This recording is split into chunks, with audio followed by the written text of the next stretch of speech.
me, Palumbo, with another RX Muscle rant. Today's topic is how to make a successful bodybuilding YouTube channel. All right, look, everyone wants to make money these days, okay, being the next big YouTube star, and I don't blame them. It's nice to be able to sit home, especially if you're not shy in front of a camera. It's nice to sit home, create content, put it on your site, and monetize it. The trick is, what will make people watch your videos? What will make you unique out there? You don't want to be another Me Too channel, because then why would anyone watch you? Unless you're Jay Cutler or Phil Heath, okay, and then implicitly people want to hear what you have to say. So that's a foregone conclusion. But if you're a guy out there who loves bodybuilding, maybe you compete, but you're not at the elite level yet, or whatever the case may be, maybe you don't want to be at that level. Maybe you just want to be a part of the sport. You love analysis. And I always say, look, you don't have to be an Olympia competitor to be a person who covers the sport of bodybuilding. The thing that bothers me and irks me, and like I said, it doesn't really matter. I mean, if you find a niche for yourself, great. But there's so many people out there who want to just write book reports.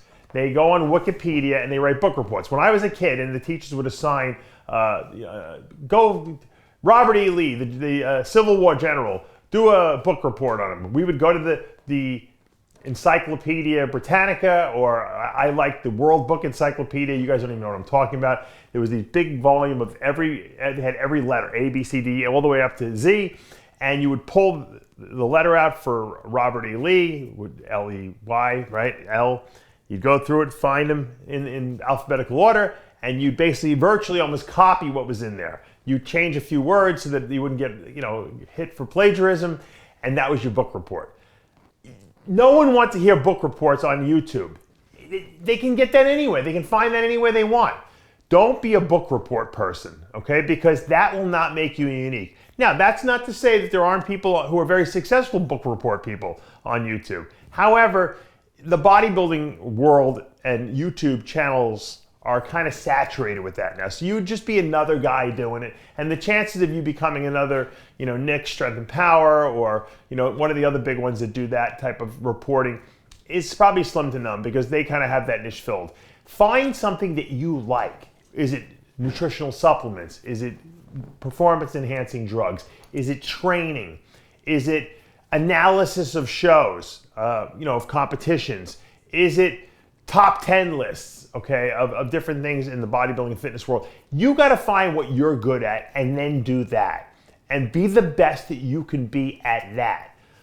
What I wanted to do when I created RX Muscle originally, before there was even any YouTube channels, and I always wanted original TV programming. I wanted to make TV programs that like you watched on television, I wanted to have analysis shows. I wanted to have debate shows. I wanted to have shows where people argued with each other. I wanted to have, coverage of competitions. I wanted to be able to live stream entire competitions, which I was one of the first few people to do that initially. Now, it doesn't pay for me to do any much work, and it's more widely being done.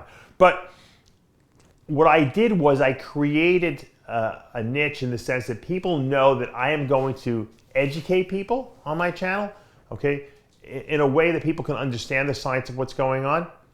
I'm going to interview people in a very in-depth way and try to ask, pertinent questions, questions that will elicit people to talk about subjects and about who they really are that maybe won't come out in a normal interview. I'm going to do debate shows, and we're going to talk about the tough topics and controversies. And I'm going to do my rants like I'm doing now, where I'm going to tell you what's on my mind, whether you like it or not.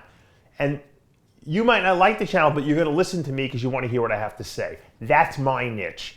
And I have a certain audience that watches that, and I own that audience, in terms of they're going to always come back to my channel because they like that kind of programming. Okay? You have to find what your niche is. If you try to do what I do, you probably won't be successful, okay? Unless you have the same background that I have. You could take a part of what I do and do it well. I mean, I know guys that have started their own podcasts online because they're just good bullshitters. They like to talk. They're good at interviewing people. They're good at giving their own opinions. And they're not afraid to talk about other things outside of bodybuilding. In other words, you could relate hunting to bodybuilding, outdoors type stuff to bodybuilding. That's what Seth Feroce does. I mean, he found a great niche for himself. I didn't even think it was going to be successful, but he found a niche and it works. He's doing phenomenal with it. So you have to find what works. And if you do, and you monetize those videos, you can make a very good living for yourself. But the key with doing this type of programming is you have to, just like bodybuilding, it has to be a relentless pursuit, and you cannot stop for long periods of time. As soon as you stop and don't put up content on a regular basis, people will leave your channel. You might not lose the subscribers, but you're not going to be getting the engagement, okay, that you want. In order to get bigger and bigger and grow your channel, you have to have engagement from people. And that means they have to know that when they go to your channel, they're going to see a new update, okay? They're going to see a new video out there. They're going to see something that makes them say, hey, I want to watch this.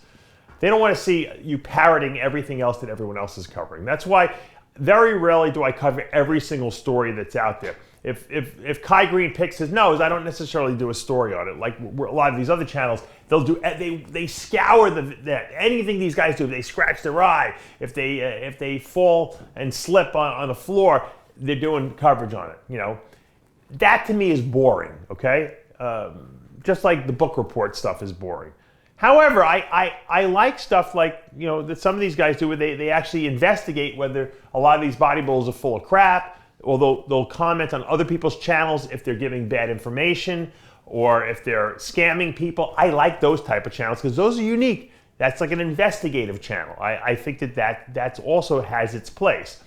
Now, every once in a while I'll get into my YouTube wars with people where we go back and forth and we debate and I might argue with people, but I don't do that on a regular basis because that's not my shtick. To me, I would get bored with that after a while. I get burnt out on it. I like to provide original content, okay? And that to me is engaging, and that's what gets, you know, my creative juices going. What makes your creative juices go? What do you like to cover? You might have a thing of reviewing different barbells and dumbbells. That might be your thing. You might be into that. You might know everything there is to know about barbells and dumbbells.